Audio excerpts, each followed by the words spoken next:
Good morning everyone. Welcome to another series of To The Point. Today's topic of discussion is floor test. First of all, let's see why is it in the news. The governor's decision to call for the floor test was recently in the news once again because of a political crisis in states like Maharashtra. Now let's discuss what is floor test. A floor test is primarily taken to know whether the executive enjoys the confidence of the legislature. It is a constitutional mechanism under which a chief minister appointed by the governor can be asked to prove majority on the floor of the legislative assembly of the state. In case of a coalition government, the CM may be asked to move a vote of confidence and win a majority. In the absence of a clear majority, when there is more than one individual staking claim to form the government, the governor may call for a special session to see who has the majority to form the government. Some legislators may be absent or choose not to vote. The numbers are then considered based only on those MLAs who were present to vote. Now moving on to the constitutional provisions.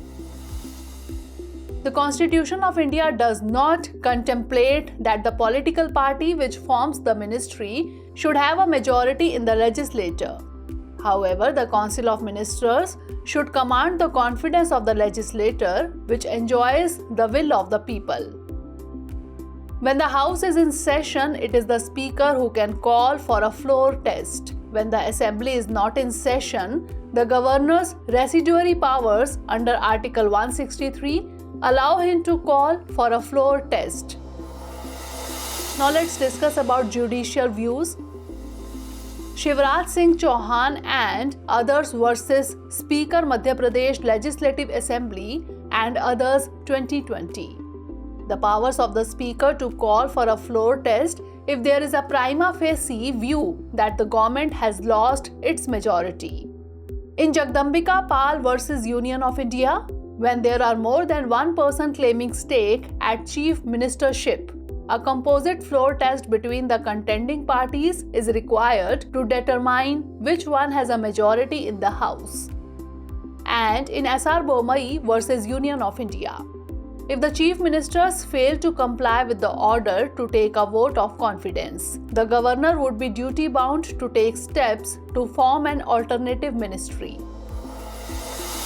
Now it's time for the practice question. Consider the following statements. 1. The Constitution of India does not contemplate that the political party which forms the ministry should have a majority in the legislature. 2. When the House is in session, it is the Speaker who can call for a floor test. Which of the above mentioned statement or statements is or are correct? 1 only, 2 only, both 1 and 2, or neither 1 nor 2? Send the answer of this question in the comment section. Stay tuned for the next episode. Thanks for watching. Have a great day.